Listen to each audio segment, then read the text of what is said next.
I already mentioned that, we are kind of just looking for what are customers doing, interesting things they're doing, particularly strategically. And we figured as we're wrapping up Hispanic Heritage Month, this would be a really cool thing to highlight, that you guys are doing. Mm-hmm. So I did a little digging in your strategic plan, and there were only 5 goals. I mean, 5 is good, but there are only 5. Yeah. And DEI initiatives are one whole goal. So a whole fifth of what you Right. guys are really focused Right. on. And I noticed that yours is also a decade-long strategic plan, which we don't see. A lot of Right. people do 3 to 5, right? So I Right. thought that was interesting that not only is this is a whole decade focus, but it also is, 20% is focused on DEI initiatives. So talk to me a little bit about the how Tarleton is aligning that strategic goal to this particular initiative that we're talking about, and that's the launch of the Spanish speaking helpline. Yeah. So, and you maybe have heard from Lori, or that we one of the goals, or one of the objectives within our DEI goal, was to hire, or to create a cabinet level vice president position for diversity, equity, and international programs. I think technically is what we're calling it. And so she starts next week. So it's Dr. Sherry Fantastic. Ben who's coming to us from Texas State. So that's exciting. But really, so this phone thing was just uh, it was just an idea that I had. We started, our president started this program called the Distinguished High School Partners Program. And so one of the pieces of that was, it sure would be nice for principals, superintendents, counselors, whatever, instead of looking at our directory and trying to find someone and so on and so forth, to have a VIP line. Now, we never really sort of got that going, but the idea was, how do we get them direct access to someone that can just help them and skip all of the phone tree. And so the reason we didn't get it going was because we actually were going to market it by putting it on magnets, and I didn't like the magnets, and so we're buying some new magnets. But so we were thinking, how do we communicate in process and practice to students and families of students that are Spanish speaking, that we want to have a conversation with them, that we want to engage. And not just, sort of events that we do, 3 or 4 times a year, but actually we do it every day, every hour, 8 to 5. And so we thought about a phone line. And so we thought, at the very least, we're not the most diverse campus in the state, not even in the country, whatever. But so we thought, well, how do we get all of our people that are bilingual and willing to have these conversations with our prospective students and families? How do we build a network and then set up a phone line so that they call in and they speak to someone who is bilingual? They sort of triage, find out what they want to have a conversation about, and then they connect them with the right person. And so that's what it was. And then the other thing was, we're the only Texans in the country. We're the only college or university that is Texan. And so I have long thought, well, I mean, we're the only school that can call our students Tejanos. And you may know Tejano music is the thing. Uh-huh. Tejano, I mean, it's a special, it's a sort of a nice word. It's a great word. Yeah. And we're the only school whose nickname allows us to call our students the Tejanos. And so we tried to find a phone number, and we were very lucky to find a toll-free number that had Yeah, that. And you so it were. worked. And not only that, but it was the for Tejanos. So it's the phone line that is for Tejanos. So everything was just fell into place. And I'll be honest, on the other side of it, we haven't had a lot of people using the phone line yet. So we've had a few calls, Well, it's been but available for what, like 14 days? yeah, but it's gonna get, I think, once it kind of gets out there, and once we kind of we haven't fully marketed it yet. And so honestly, what I was waiting even though we put the phone line out there and all. I was waiting for our new VP to come in and sort of give it some momentum, Yeah. whatever, and just sort of kind of take ownership of it to some extent. So we're still staffing it. It's the network and everything, but Yeah. just sort of let her kind of take it and run with it. And there's things like that. And then another thing that sort of fits into that. So one of the things that we're going to do, I've already had a conversation with our dining service. So it's a Sodexo is our dining service. Yeah. And one of my colleagues was out here one day serving Mexican sweetbread to people. Sounds so good. Yeah, and I grew up eating that, and so it gave me a warm feeling inside, and so I thought, why, when we have events, so what we're going to do is when we have events, 30% of the pastries we get is going to be Mexican sweetbread. And so, and just little things like that we thought, just little things where every event, we're not just doing it, sometimes to put on a front, but it just Not becomes just in part September. of what we do. And so, and another thing, I'll tell you another thing that I've asked our HR AVP, and I haven't heard anything back yet. Hopefully she's investigating or ignoring my email. But I was having a I'm sure she's conversation with investigating. someone. Yeah. I was having a conversation with someone and the idea came up and I thought, can we pay, for having two employees that are equally skilled, but this one maybe is bilingual, can speak Spanish where this one can't. So can we pay this person a little bit more? Mm. And So you're so paying I for a think, skill. That makes sense. yeah, I mean, we're paying for a skill. And so it makes perfect sense to me. And so then when we do that, we publicize it and we say, we're not only do we do the policy, not only do we implement the policy, but we publicize it, and say this skill has value to us to a point where we're willing to compensate someone for it. Wow. And so I just think, even though it's not these aren't big things, but they're things that you weave into your culture where I think, oh, I mean, hopefully in 5 years we say, there's all these little things we've been doing it forever. Other people, right. Other schools might be starting some stuff, and we say, yeah, we didn't start and stop. We started and we kept doing it because we thought it was important. So we're just trying to do little things like that. So I think that's interesting because it's, you start with intention and eventually when it becomes just ingrained in the culture, it's just something you do. Yeah. So I totally get that. But something you made me think of, specific to when you were, you're thinking of the original phone line. The purpose wasn't for Spanish speaking students at the time, but it had a different focus. But what came to mind for me was, meet people where they are. Right. And it's, what are those little things that you can do to make someone just feel at home immediately, especially if it's, when you start focused on folks as a prospect, because Yeah. that's a difficult process to navigate as a prospect or the parents of prospects. Yeah. So I think that's great. And I regret my lack of fluency in Spanish. So I grew up in Corpus Christi in South Texas. My parents were, and I was in like 100% Hispanic neighborhood, but my parents were,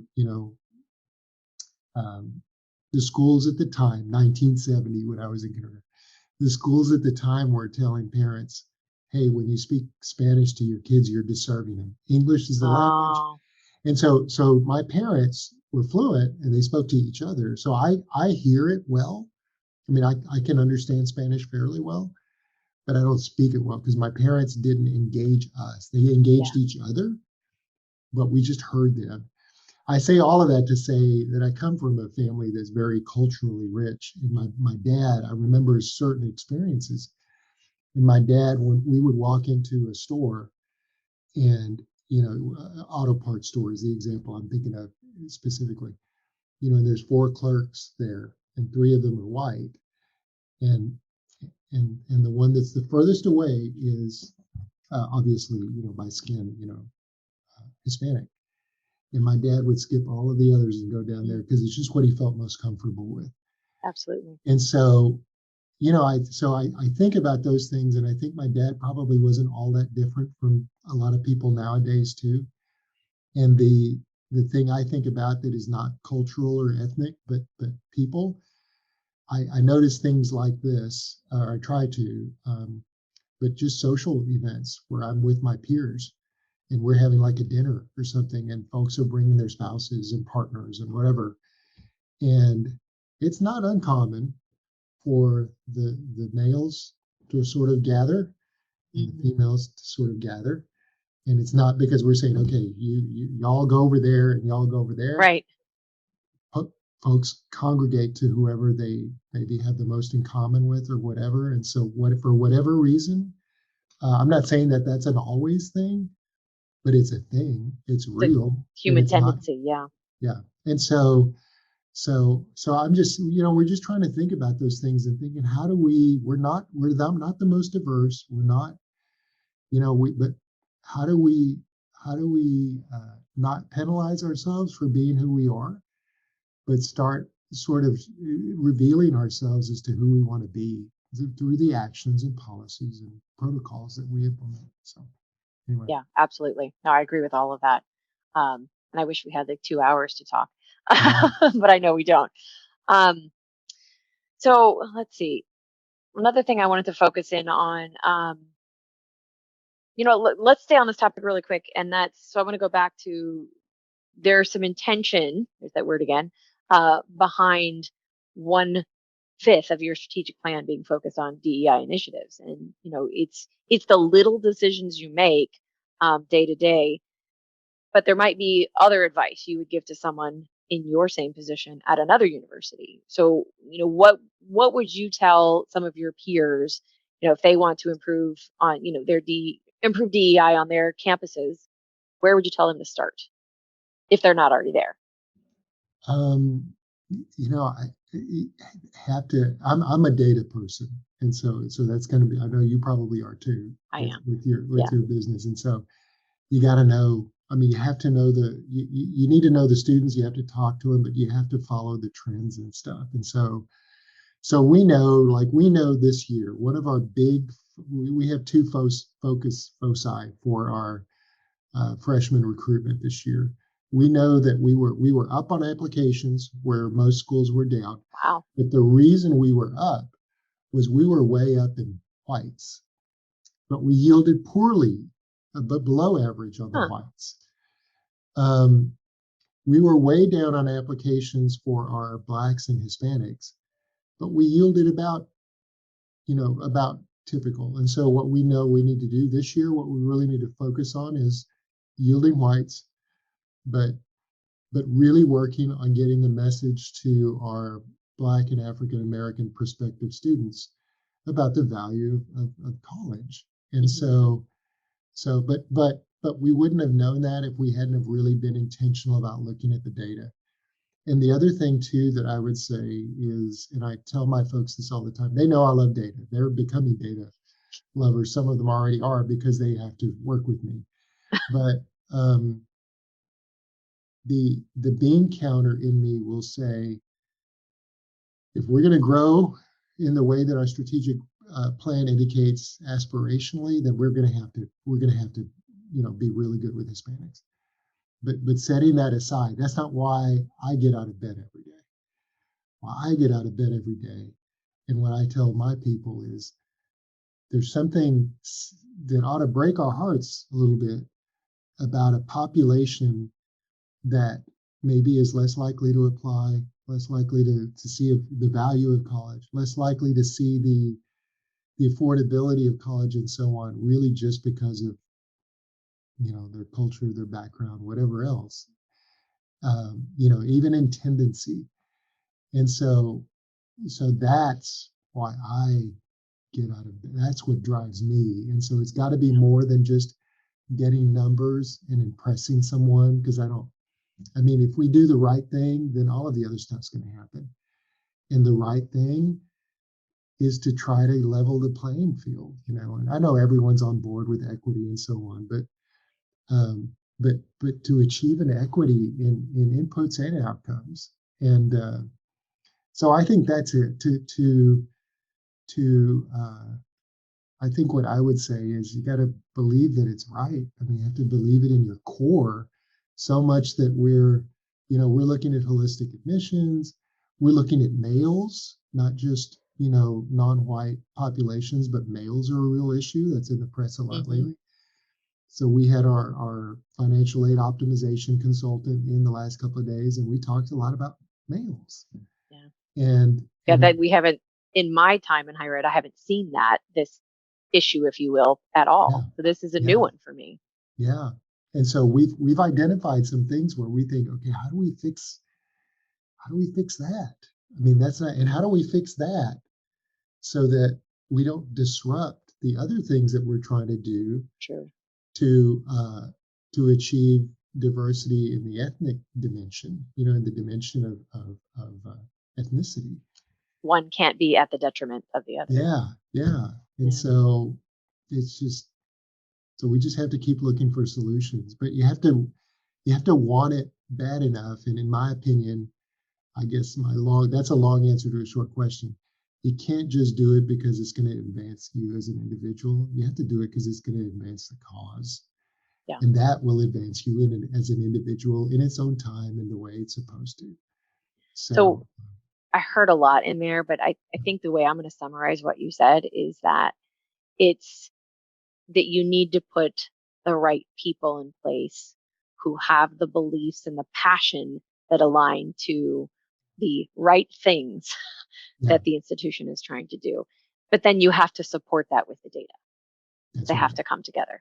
That's right. Yeah, you got to know there's people that just sort of they don't look at the data, and so they waste resources. And where I think the data is so important, you can if you don't. I mean, I work a lot with data, but part of the reason is because if I'm going to spend $1, I want to spend it to the greatest extent possible, the best possible way.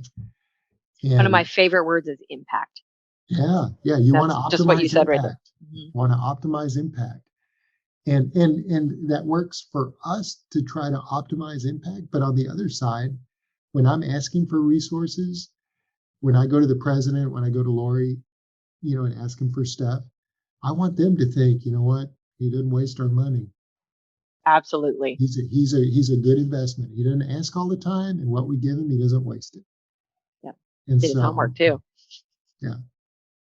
Totally agree. So I'm gonna pivot just a little bit, and I want to come back to this idea that Tarleton has created a 10-year strategic plan, and I'm not sure, were you involved in the creation of that plan? The cabinet was sort of, I mean, it was always a good thing. It was a very grassroots driven thing, but they would sort of work something up and it would go to the cabinet and then it'd go back. And so there was a lot of back and forth. So from that standpoint, I was involved, but I was not involved in the grassroots side. And part of the reason that I kind of stayed away from that was I led our strategic planning effort the last time, and it was very grassroots driven. And then we kind of lost our way when we got to implementation. So but anyway, but I'll say that when I was organizing the grassroots stuff, it was clear to me that when people's boss was in the room, the conversation changed. When the boss wasn't, that interesting. Yeah, and so I thought, I don't want to stifle conversation by my being in the room with people that are afraid, that I'm going to hear what they say or whatever. So that's really good point. I stayed away from that standpoint. I knew I was going to have input at the cabinet level. So well, the reason I was kind of going this direction is I'm curious what your perspective is on because coming back to this idea that a 10-year-ish strategic plan is not something we see a lot in higher ed. What kind of advantage or what kind of differences do you think that's going to make in terms of, does that afford the institution to look at things differently because you're looking on a longer scale as opposed to that sort of what's right in front of us 3 to 5 that we commonly see? Do you feel like there's what are the benefits of doing that in your perspective? So I think, enrollment being my thing, my answer is going to be very enrollment focused, but I think it's a higher ed thing too. I mean, like you probably know, the 10-year thing, I think anyone that's not doing a 10-year thing right now is really missing the boat, because if you've seen the witchy and all of the data stuff that's coming out, the second 5 years of this next decade is the part that we all need to be worried about. And The so to decline. Yeah. plan through the next 5 without an eye on the second 5 is just, I mean, I wouldn't do it. So, Yeah. you know, the reason that we're seeing something in 2026, that's when, you know, the birth rate was impacted by the Great Recession. Yeah. 2008, 18 years later, 2026. And so that's when we're seeing all of this. So folks that are just planning through 2025, they're Going to go into reactive mode probably. Yeah, after that. It's not a good thing. I mean, so I was glad the president came out and said, no, we're going to do 10. And I was glad of that. We never even really had the conversation. Wow, that's great. But part of the thing was, from an enrollment standpoint, yeah, we had the conversation. I'd say we're missing it. We're missing it because we've got these next 5 years are preparing us for the next 5. And we've got to do this first 5, we've got to do it well. Otherwise, we're going to be in a bad way. If we're not agile, and a term I heard that I like, anti-fragile. If we're not agile and anti-fragile, we're going to have a hard time, and those of us that are still here in 10 years. Yeah, I like that phrasing. I want to thank Dr. Garza for his time and talking with me about taking steps to change the culture of higher ed at the Tarleton State University campus, the importance of DEI initiatives from his role as Vice President for Enrollment Management, and the steps that Tarleton Tejanos are taking to better serve Hispanic students and families as we celebrate Hispanic Heritage Month. I'm also incredibly grateful for Dr. Garza helping us think about what connected planning really should look like moving forward. Modeling and scenarios that account for detailed demographics are precisely what we at Analytics are looking to simplify for our clients, so that data tells the story and higher education can assure a successful ending to that story.